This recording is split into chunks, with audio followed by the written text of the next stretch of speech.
अस्सलाम वालेकुम फ्रेंड्स, हमें इंटीग्रेट करना है sine square x into cos x.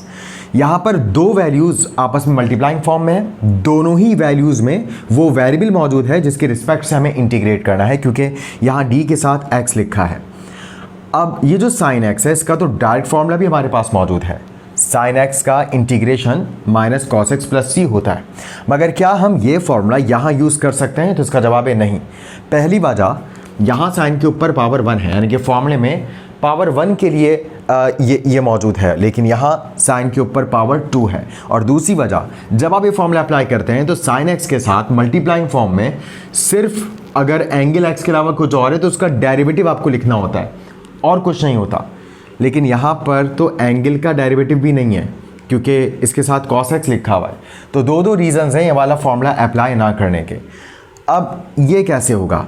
तो ये इस फॉर्मूले से होगा, क्योंकि आप जानते हैं कि ये फॉर्मूला आप कभी भी अप्लाई कर सकते हैं जब x की जगह जो भी वैल्यू आप कंसीडर कर रहे हैं सवाल में उसका डेरिवेटिव dx के साथ लिखा हो।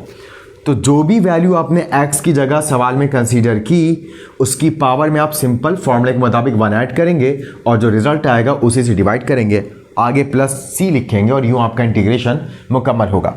तो अब यहाँ पर x को हम क्या माने, या x की जगह हम किसे तस्वर में लाएं, साइन x को या कॉस x को?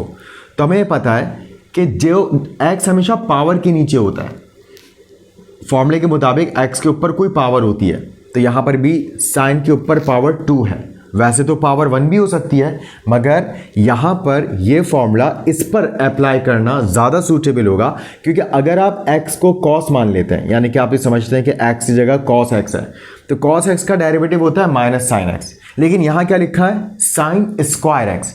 हमें चाहिए थी साइन की पावर 1, माइनस तो हम खुद भी ला सकते हैं, मगर cos का डेरिवेटिव होता है साइन x विद पावर 1, मगर यहाँ cos x के साथ लिखा हुआ है साइन x विद पावर 2। जबकि अगर आप बात करें साइन की, तो साइन का डेरिवेटिव कॉस होता है, कॉस की पावर 1 होता है, और यहाँ पर लिखा हुआ भी कॉस की पावर 1 है। तो इसलिए यहाँ पर हम सिंपल ये वाला फॉर्मूला अप्लाई करेंगे और x को हम इस वक्त साइन x कंसीडर करेंगे, यानी कि पूरा का पूरा साइन x इधर x की जगह है और n की जगह यहाँ 2 है। तो हम भी जैसे x की पावर में n+1 करते हैं, यहाँ पर हम साइन x की पावर में, यानी कि जो 2 पावर है उसमें 1 प्लस करेंगे, 2 + 1 3 हो जाएगा और 3 से ही डिवाइड करेंगे।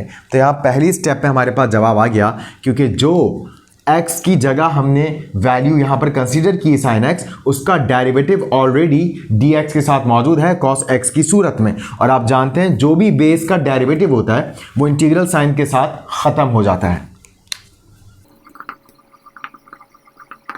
तो ये इसका आंसर हो गया, क्योंकि आप देख सकते हैं यहाँ पर फॉर्मूले में बेस x है, यहाँ फॉर्मूले में बेस साइन x है, यहाँ फॉर्मूले में पावर n है, यहाँ सवाल में पावर 2 है।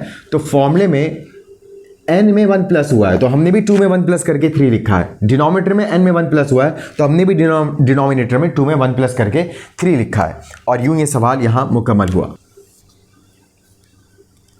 बिल्कुल ऐसे एक और सवाल करते हैं जी। अब यहाँ पर एक और सवाल है हमारे सामने, sec √x ओवर √x, और sec x का इंटीग्रेट करने का फॉर्मूला होता है ln sec x plus tan x plus c। अब यहाँ पर फॉर्मूले में sec के साथ एंगल x है, लेकिन यहाँ sec के साथ एंगल √x है। और आप जानते हैं फॉर्मूले में जहाँ x लिखा होता है आपको बहुत ध्यान से देखना होता है कि वहाँ हमारे पास सवाल में क्या है। तो फॉर्मूले में तो x है, मगर सवाल में उसकी जगह √x है। तो यहाँ तो x का डेरिवेटिव 1 था, इसलिए फॉर्मूला अप्लाई हो गया। लेकिन यहाँ √x का डेरिवेटिव 1 नहीं होता। तो √x का डेरिवेटिव क्या होता है? √x का डेरिवेटिव 1 ओवर √x होता है। इसको चेक करते हैं। अगर आप डेरिवेटिव मालूम करना चाहते हैं √x का, तो इसका मतलब है x to the power 1/2, square root यानी कि पावर 1/2। अब आप जानते हैं हम डेरिवेटिव लेते वक्त क्या करते हैं। अगर आप डेरिवेटिव लेना चाहते हैं x की पावर n का, तो वो इक्वल होता है n इंटू x की पावर n-1। तो यहाँ पर अगर आप इस फॉर्मूले से इसका डेरिवेटिव लेते हैं तो n का मतलब 1/2 है। तो सबसे पहले n यानी कि 1/2 आएगा, और x की पावर n-1 यानी कि 1/2 -1, तो 2 × 1 2 हो जाएगा। 1 माइनस 2 माइनस 1 हो जाएगा, डिनोमिनेटर एज इट इज, यानी कि x की पावर आ गई -1/2 और इक्वल्स टू के बाद 1/2, x को अगर आप नीचे ले जाएं तो ये पावर बन जाएगी 1/2 और फिर आप पावर 1/2 की जगह √x भी लिख सकते हैं। तो 1/2 √x असल में √x का डेरिवेटिव है, यानी कि अगर हम sec √x पर ये वाला फॉर्मूला अप्लाई करना चाहते हैं तो उसके लिए dx के साथ 1/2 √x लिखा होना चाहिए। तो यहाँ पर √x तो मौजूद है, हमें सिर्फ 2 पहुँचाना है, तो वहाँ 2 हम नीचे लिखेंगे, तो उसको बैलेंस करने के लिए यहाँ हम 2 ऊपर भी लिखेंगे।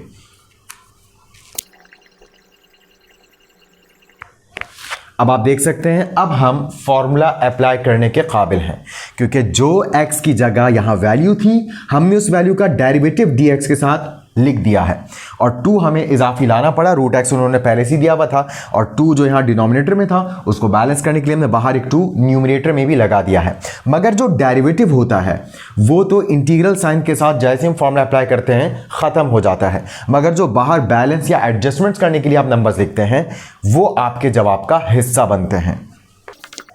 फॉर्मूला अप्लाई करते हैं 2 एज इट इज़, और जैसे sec x का integration ln sec x plus tan x होता है, वैसे sec √x का integration ln sec √x plus tan √x plus c होगा।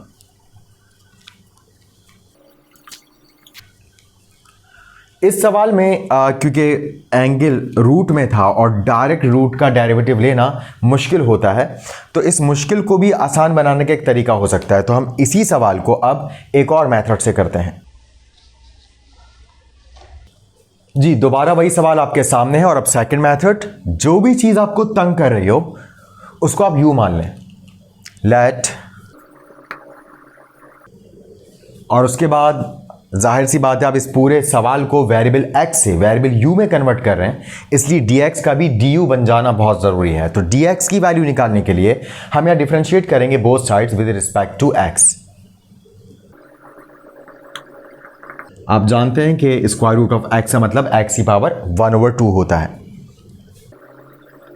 अब हम x की पावर 1/2 का डेरिवेटिव लेते हैं। आप जानते हैं x की पावर n का डेरिवेटिव लेने का क्या फॉर्मूला होता है, nx की पावर n-1। तो यहां पर भी n की जगह आ जाएगा 1/2 x, 1/2 में से जब हम 1 माइनस करते हैं तो -1/2 आता है, और उसके बाद फिर हम x की पावर को पॉजिटिव अगर करना चाहें तो du/dx इक्वल्स टू 1/2 x, नीचे जाके पॉजिटिव x की पावर 1/2 हो जाएगा और पॉजिटिव पावर 1/2 का मतलब स्क्वायर रूट होता है, तो ये हो गया 2√x। अब हम x से जान छुड़ाना चाहते हैं, इसके लिए dx वहाँ जाके 1 से मल्टीप्लाई करवा लेते हैं और ये जो 2 यहाँ डिवाइड कर रहा है ये यहाँ आके du से मल्टीप्लाइंग फॉर्म में आ जाएगा, तो ये बना 2du is equals to dx/√x। तो हमें अब ये बात समझ में आ गई कि सवाल में मौजूद dx/√x की जगह तो हम 2du पुट करेंगे और जहाँ जहाँ √x आ रहा है वहाँ हम u पुट करेंगे। अब सवाल की नई शक्ल वेरिएबल x से चेंज होकर वेरिएबल u में आ चुकी है और अब हमारे सामने सवाल है इंटीग्रेशन ऑफ sec u और dx/√x। अब हम नहीं लिख रहे क्योंकि dx/√x बराबर है 2du के, तो यहां मल्टीप्लाइंग फॉर्म में आ गया 2du। अब अगर आप ये फॉर्मूला अप्लाई करना चाहते हैं तो आपको ये देखना पड़ेगा कि sec के साथ जहां x है, सवाल में हमारे पास इस स्टेप में sec के साथ वहां क्या लिखा है, तो वहां u लिखा है, और जाहिर सी बात है विद रिस्पेक्ट टू u का डेरिवेटिव 1 होता है और 1 हमेशा du के साथ होता है। इसका मतलब है कि यहाँ 2 लिखना सही नहीं है, हम यहाँ du के साथ 2 नहीं लिखेंगे क्योंकि 2 u का डेरिवेटिव नहीं होता, u का डेरिवेटिव 1 होता है, इसलिए ये 2 हम इग्नोर नहीं कर सकते, ये हमारे जवाब का हिस्सा बनेगा और इस 2 को हम अगली स्टेप में बाहर ला के लिख देते हैं। तो 2 बाहर आ गया क्योंकि du के साथ आप हमेशा जो भी x की जगह वैल्यू मौजूद होती है हमारे स्टेप में हम उसका डेरिवेटिव लिखते हैं, इसके अलावा और कुछ नहीं लिखते। और आप जानते हैं u का डेरिवेटिव 1 है और 1 लिखने की ज़रूरत नहीं, तो integration of sec u du ये हमारे पास एज इट इज़ आ गया। अब आप आसानी से फॉर्मूला अप्लाई कर सकते हैं। जैसे sec x का फॉर्मूला इंटीग्रेशन के लिए ln sec x plus tan x होता है, बिल्कुल वैसे यहाँ sec u का फॉर्मूला इंटीग्रेशन के लिए ln sec u plus tan u होगा।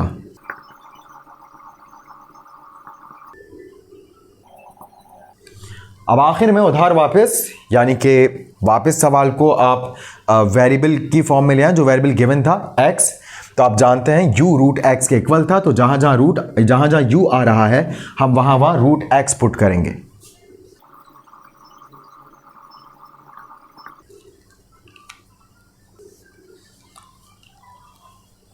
Hopefully you understand all of these questions very well. इंशाल्लाह मिलते हैं नेक्स्ट एपिसोड में, तब तक के लिए अल्लाह हाफिज़ एंड टेक केयर।